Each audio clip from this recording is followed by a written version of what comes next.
Oh my god, hi. Okay, this time I think the microphone is connected. I hope it is. I checked it.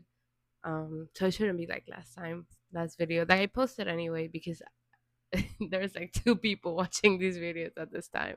And that will I mean hopefully not, but that might be the trend. And so whatever. So I want to show you what I'm doing from the farmers market. So I am doing these little postcards. Aren't they so cute? Oh my god. I am so happy that it's actually showing because I was like, oh, I'm gonna have to read it because it's gonna be backwards. But no, that's why the camera is kind of like backwards already so that when I show text, you can see it. And I fucking love technology right now. So, anyway, I did these perfect together. And it has a heart in the back. And then here you can write like, um, I don't know, a love confession or something for your lover. And then this one has just kind of like this little hearts down there. I didn't know what to do. And then I did like a neutral one because not everyone is in love these days and we have to respect that. So this one is like, move your body. Do you want to go dancing? And then it has like a yellow. This one is my favorite actually because I think it's so cute. Um, and then I there's just this one of a cow. You move my heart. I This one was for last weekend, and it was the only one I didn't sell. Well, there were two I didn't sell, like that one and another one with a goat that said "You're the goat."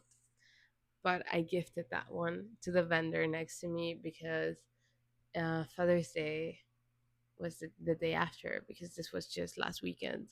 Um, so it was like June 14th that day and June 15th, like the third is the second Sunday of the month is Father's Day, right?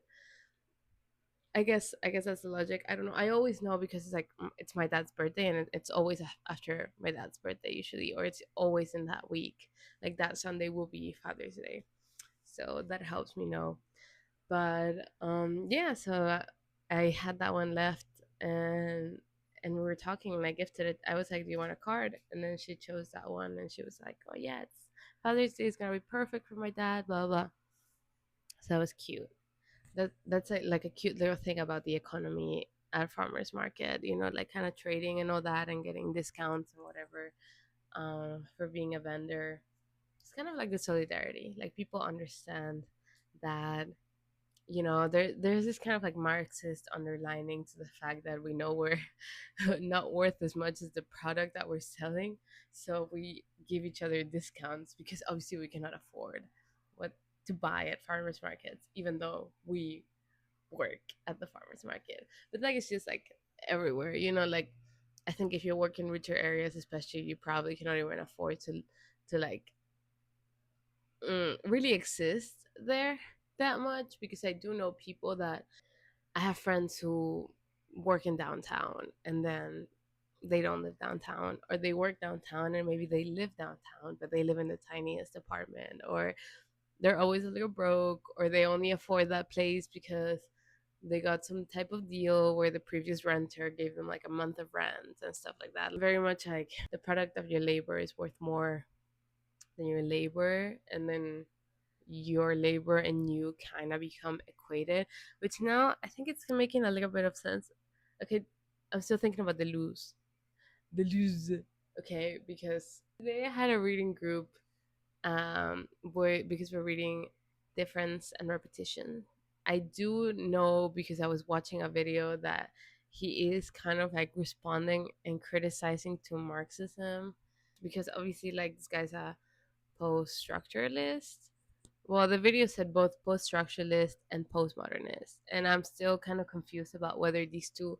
I think these two represent similar ideals. I don't think they're exactly the same thing, but I think it does make sense. I think it makes sense to call him a post-structuralist because he, well, obviously does not believe in structures, which means that like, oh, this is Marxist and this is Freudian and this is red and this is blue.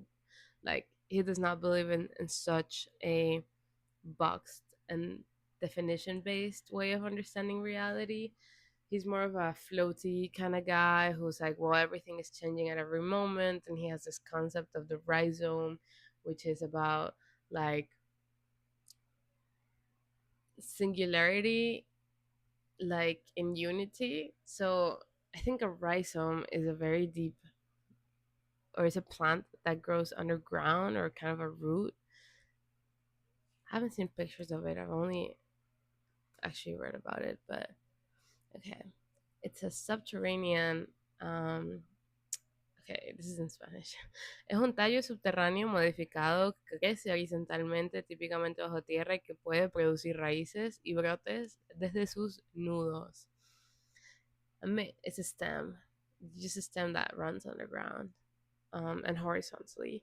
So I think that's kind of his perception of existence, not just of society or like political organization, social organization, but just existence in itself. Like it's just kind of like all these singularities occurring under the same scheme in the same moment in time. It's always really hard to find proper language to speak of metaphysics or even think of metaphysics. And I think that's something that I'm struggling with right now with this book, is that as I'm reading it, it's just a nice thing because I do really appreciate metaphysics, and I like thinking about just like structure of reality, and it's usually a language that you don't encounter anywhere else, so that it's hard to recreate it, but it's fun to read it. You know, it's to me, metaphysics is the trip of philosophy. Like it's really that thing that gets you like, whoa, but what is life and what is existence? You know, and like, all these like the things that get really watered down into what people think philosophy is all about. Or when you tell people that you study philosophy, and then they tell you like, oh, so like, are you a determinist, or are you like not a determinist?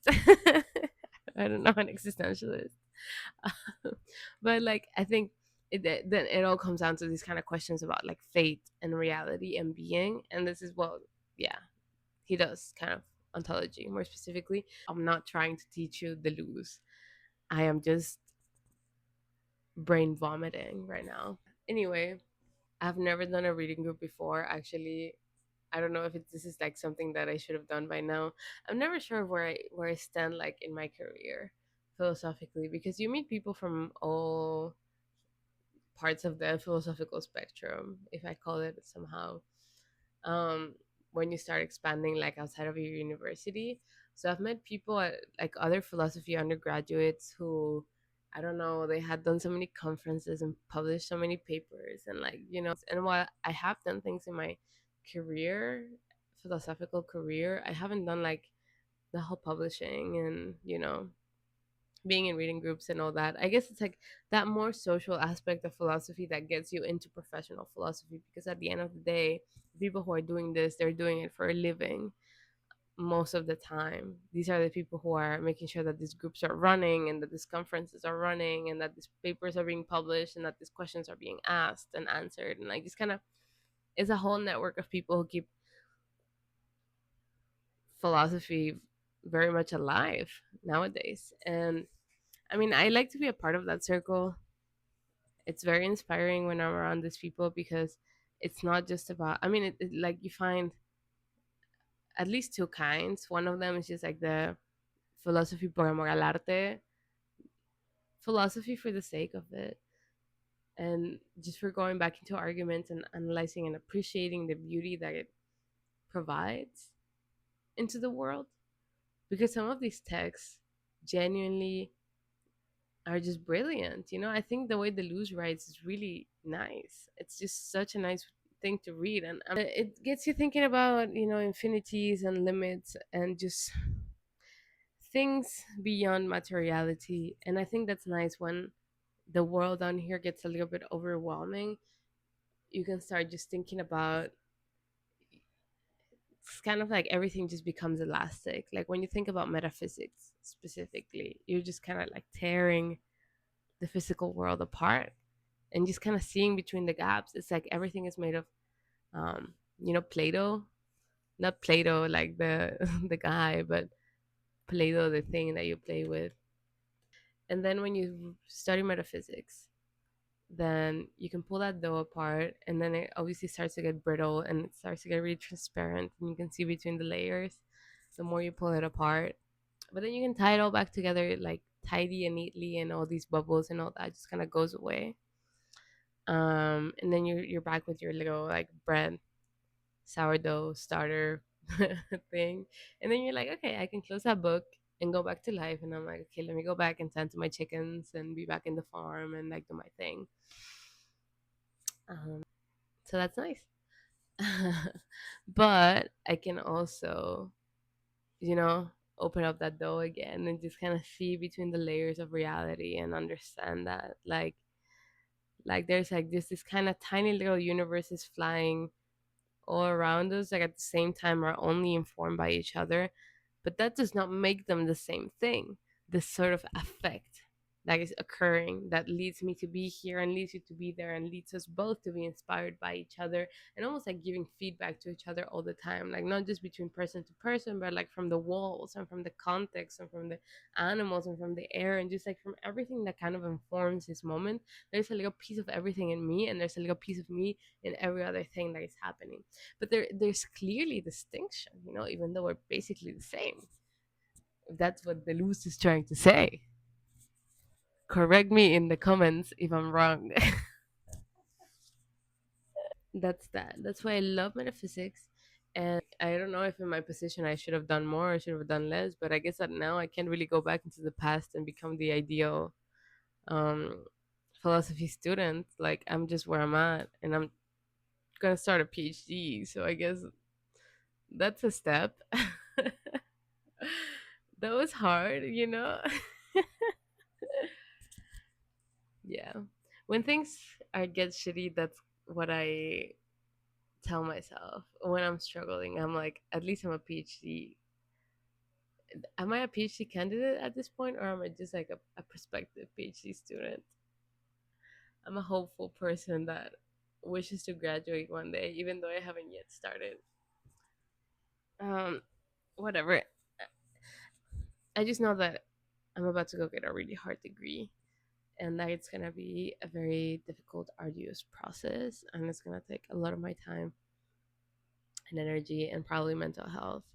So I'm just going to try to save that as much as possible. And I think this summer is all about um setting intentions. I think I've been going through a period of intentionality where it's like, okay, intentionality with the people that I give my time to, intentionality with my friends, with expressing the love that I feel, intentionality with apologizing when I make mistakes, because I have a really big problem with accepting my faults and accepting like my my flaws and the fact that I make mistakes, and um these are all things that happen, and I cannot control. I can do my best to be a good person. I want to be a good person, and I don't want to hurt people, and I don't want to be mean, and you know but in the instance of when it happens, because it will happen, like I cannot avoid the fact that I will like fuck up in my life. I have to understand why I fucked up. I have to apologize, and I have to mend it, you know? Which is something that I was running away from for the longest time. And I think I still feel myself having this instinct of, okay, I would just be perfect so that I never have to apologize and I never have to go through that process. But that's just departing from a flawed understanding of a human. I cannot, like, that's just unrealistic. And it's like the intent, like intending to not hurt anyone is just like impossible, because you don't even know what hurts everyone. You don't even know what doesn't hurt. So it's like, how are you even gonna guess the way you're gonna act? And then everything you could do could like be harmful in some capacity or be beneficial in some capacity. So I can only like act in the way that I think that's best, and then in the moments when that doesn't work out for X or Y, well, understand why it happened and then just do better. So that's a lot of intentionality. And now this summer, the intentionality bit, the intentionality that I'm practicing this summer is, okay, being intentional about my health and about my time and about the things that I need to do, because there I always need to do shit like everyone. Like you either need to shower or you need to like get a license or you need to fucking do your homework. Like there's just always duties around us because of the way that we build society. I don't love it. But I'm not gonna fucking end society because I don't wanna read a book, you know? So stupid. So I've been trying to be intentional about okay, I have tasks that need to be done. I have work that needs to be done because I'm working as well. I have rest that needs to be done because my body needs rest, and then I have socializing that needs to be done because I need to see my friends, and like it's kind of laying out all, just kind of laying out all these cards on the table and saying these are all the things that I need to do, and I've been trying to get to them and eating well, and working out and stretching when my back needs some stretching, and buying a candle because I want my room to smell nice, and then just sitting down and sending those emails that I need to send. Like I've been trying, and this is kind of my pre-practice too. Obviously, when the fucking PhD starts, it's gonna be different because now I have to send like 2 emails. But then it's like, oh yeah, you have to read like I don't know some fucking 4 books a week or whatever. They read just so much, and I'm gonna be there, and it is what it is. That's what I signed up for. So I'm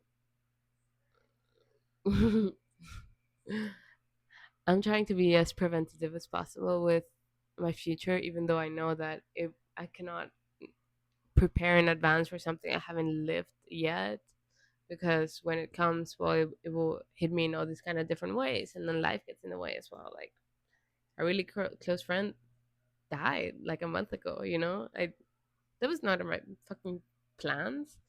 It's like that fucking meme. That was not in my 2025 bingo card or whatever. Like that's still kind of a surreal thing to say and to admit. And I don't even want to say disrupted, but it was just unexpected. Like there was just no way that I could have seen that coming, especially him. But I think that's also a good lesson for things that will just happen in life that I will have no control over. And, and I need to accommodate for that as well and give myself time. What if I need time for grief again? Or for sadness or despair or something? Or, you know, I shouldn't feel guilty for giving myself that time.